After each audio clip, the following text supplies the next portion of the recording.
Enzo Lopez কিন্তু ভারতে আসতে পারে, তার সাথে সাথে কিন্তু অ্যাড্রিয়ান লুনা আবারও ফিরল। তো নমস্কার বন্ধুরা, welcome to ST unique sports. বন্ধুরা, এই ভিডিওতে আমরা কথা বলবো বেশ কিছু ট্রান্সফার নিউজ নিয়ে, যেখানে বেশ কিছু বিদেশি প্লেয়ারদের নিয়ে আপডেট শেয়ার করার সাথে সাথে কিছু ডোমেস্টিক প্লেয়ারকে নিয়েও আপডেট শেয়ার করার রয়েছে তোমাদের সঙ্গে এই ভিডিওতে। তো ইন্টারেস্টিং ভিডিও হবে, পুরো ভিডিওটা দেখো, ভালো লাগলে অবশ্যই লাইক শেয়ার করে দিও।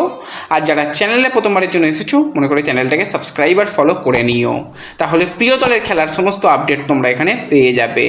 তো চলো আর দেরি না করে ভিডিও শুরু করা যাক। তো সবার প্রথমে যদি আমরা আইএসএলের একজন সফল এবং আইএসএলের একজন পরিচিত কোচকে নিয়ে কথা বলি, সেটা হচ্ছে মানালো মার্কুয়েজ রোকা। তো এই মানালো মার্কুয়েজকে আমরা এফসি গোয়ার হয়ে খুবই ভালো কাজ করতে দেখেছি। তার পরবর্তী সময় কিন্তু আমরা দেখলাম যে হায়দ্রাবাদে যখন ছিল সেই সময়তেও ভালো সেখানে ট্রফি জিতেছিল এবং পরপর সুপার কাপ চ্যাম্পিয়ন কিন্তু এফসি গোয়াকে করিয়েছিল মানালো মার্কুয়েজ। তো এই সিজনে কিন্তু গোয়া সে ছেড়েছে। এবার যেটা দেখা যাচ্ছে সোশ্যাল মিডিয়াতে সে কিন্তু চেন্নাইন এফসিকে ফলো করতে শুরু করেছে। হ্যাঁ, চেন্নাইন এফসির কিন্তু এই মানালোর দিকে দীর্ঘদিন ধরেই নজর ছিল এবং যখন এফসি গোয়াতে মানালো সাইন করে তখন চেন্নাইন এফসি খুবই চেষ্টা করেছিল মানালোকে নিয়ে আসা। তো দেখা যাক সেই পুরাতন টার্গেট মানালো কি যদি চেন্নাই রেখে দিতে পারে তো খুবই ভালো হবে। এবং শোনা যাচ্ছে চেন্নাই কিন্তু অন্যান্য বছরে যেরকম একটা সাধারণ দল গঠন করে তার থেকে কিছুটা হলেও বেটার দল গঠন করতে চাইছে। অলরেডি ব্রাইসনের মতন একজন প্লেয়ারকে চেন্নাইন এফসি সাইন করে নিয়েছে, তো সেখানে মানালোকে যদি হেড কোচ হিসাবে রেখে দিতে পারে তো খুবই ভালো হবে। তো দেখা যাক, এই মুহূর্তে তো জল্পনা তুঙ্গে রয়েছে, পরবর্তী সময় এই নিয়ে যদি কোনো রকম ডেভেলপমেন্ট হয় অবশ্যই তোমাদের সঙ্গে সেই আপডেট আমরা শেয়ার করে নেব। এবং এর সাথে সাথে আমরা যদি একটুখানি ডোমেস্টিক প্লেয়ারদের নিয়ে কথা বলি, কিছুদিন আগে তোমরা সব জায়গা থেকে শুনেছিলে, আমরাও শেয়ার করেছিলাম যে 22 বছর বয়সী ভারতীয় ডিফেন্সিভ মিডফিল্ড পজিশনের প্লেয়ার ম্যাকার্টন লুইস নিক্সন, যার সাথে কিন্তু নর্থ ইস্ট ইউনাইটেড এফসির এখনও 2 বছরের চুক্তি বাকি রয়েছে। তো এই ম্যাকার্টন কিন্তু নর্থ ইস্টের হয়ে back to back Durand cup champion হয়েছে। জাতীয় দলের হয়েও কিন্তু ম্যাকার্টন 4টি ম্যাচ খেলার সুযোগ পেয়েছে। খুবই কোয়ালিটি প্লেয়ার। ম্যাকার্টনের ইস্ট বেঙ্গলে আসতে কোনো রকম সমস্যা নেই, কিন্তু নর্থ ইস্ট ইউনাইটেড এফসি তারা কিন্তু ম্যাকার্টনের যতক্ষণ না পারফেক্ট একটা অন্য অপশান দিয়ে রিপ্লেস করতে পারে ততক্ষণ কিন্তু ম্যাকার্টনকে তারা ছাড়বে না। নর্থ ইস্ট কিন্তু ততক্ষণ ধরে রাখবে। কিন্তু ম্যাকার্টন ইস্ট বেঙ্গলের প্রস্তাবে খুশি রয়েছে, তার কাছে ভালো প্রস্তাব গেছে, দীর্ঘমেয়াদী চুক্তির অফারও গেছে। কিন্তু এখনও পর্যন্ত অনেকেই জানতে চাইছিল যে ম্যাকার্টনের কি ডিল এগিয়েছে বা ডান হয়েছে, সেরকম নয়। এখনও পর্যন্ত নর্থ ইস্ট ইউনাইটেড এফসি তাকে ধরেই রাখছে। যদি তার ব্যাকআপ অপশান পেয়ে যায় নর্থ ইস্ট, তাহলে কিন্তু তাকে ছাড়তেও পারে, সেরকমটাই খবরাখবর রয়েছে।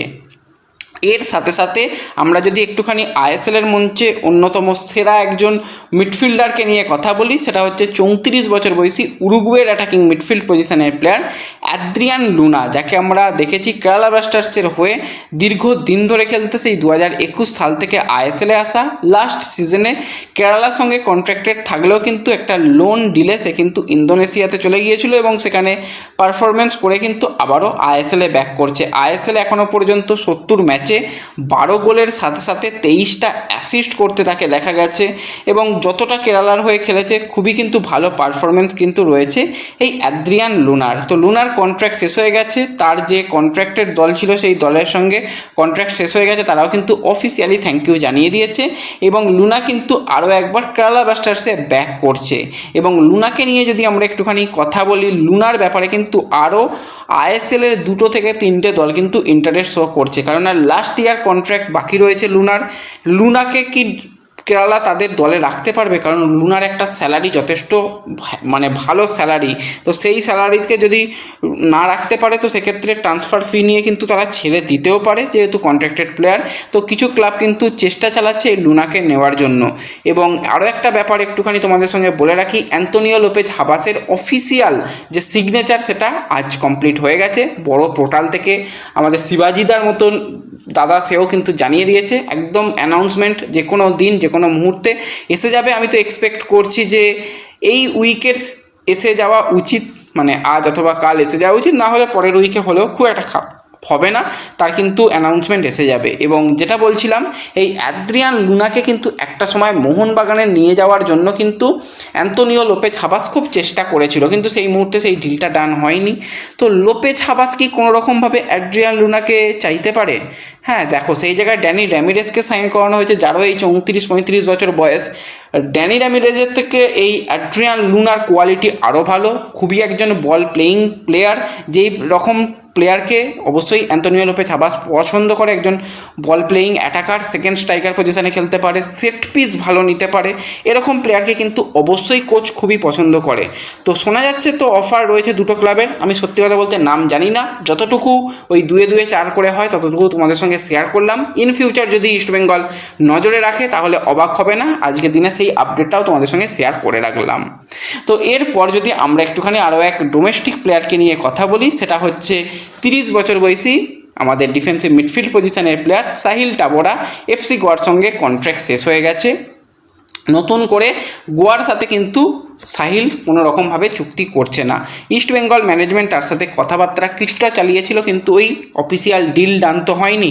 তো সেক্ষেত্রে তার কাছে কিন্তু আরও কিছু ক্লাবের প্রস্তাব এসে পৌঁছেছে, যেরকমটা খবর শোনা যাচ্ছে কিছু ক্লাবের অফার এসে পৌঁছেছে। সেখানে কিন্তু এই সাহিল টাওয়ারকে নেবার ব্যাপারে আইএসএলের দুটো ক্লাব, জামশেদপুর এফসি এবং আরও একটি কোনো ক্লাব ইস্টবেঙ্গল বাদে, তারাও কিন্তু চেষ্টা করছে। এবং তারা তাকে এটাও অফার করছে যে ফার্স্ট 11-এর প্লেয়ার হিসাবেই তাকে ব্যবহার করা হবে। ইস্টবেঙ্গলে এলে ফার্স্ট 11-এ হয়তো সবসময় নাও সুযোগ পেতে পারে।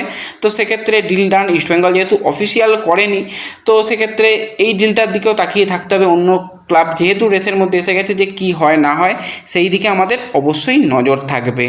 এবং এর সাথে সাথে আমরা যদি একজন বিদেশি প্লেয়ারকে নিয়ে কথা বলি, সেটা হচ্ছে এনজো লোপেজ। তো এই 28 বছর বয়সী আর্জেন্টাইন ফরওয়ার্ডকে নিয়ে অলরেডি তোমাদের সঙ্গে আপডেট শেয়ার করেছি, এবং এর সঙ্গে নাকি ইস্টবেঙ্গলের একটা যোগাযোগ হয়েছিল, মানে অপশান হিসাবে রয়েছিল, সেটাও তোমরা সকলেই জানো। এবার এনজো লোপেজের সঙ্গে ইস্টবেঙ্গলের যোগাযোগ হয়েছিল, এটা কিন্তু একদম ট্রু। বিশেষত এই এনজো লোপেজের মতন প্রোফাইলের প্লেয়ারকে চেয়েছিল সেক্ষেত্রে কিন্তু অস্কার ব্রুজন। অস্কার কিন্তু এনজো লোপেজের সঙ্গে নাকি কথাবার্তাও বলেছিল, এবং অস্কারের একজন পরিচিত বিদেশি প্লেয়ার কিন্তু এই এনজো লোপেজ। যদি অস্কার থেকে যেত সেক্ষেত্রে এনজো লোপেজের ইস্টবেঙ্গলে আসার হাই পসিবিলিটি তৈরি হতো। এখন তো অস্কার নেই, তো সেক্ষেত্রে অস্কার যেই টাইপের প্লেয়ারদের চাইতো, বিদেশি প্লেয়ারদের বিশেষত, সেই টাইপের প্লেয়ারকে কখনোই অ্যান্তোনিও লোপেজ হাবাস আনবে না।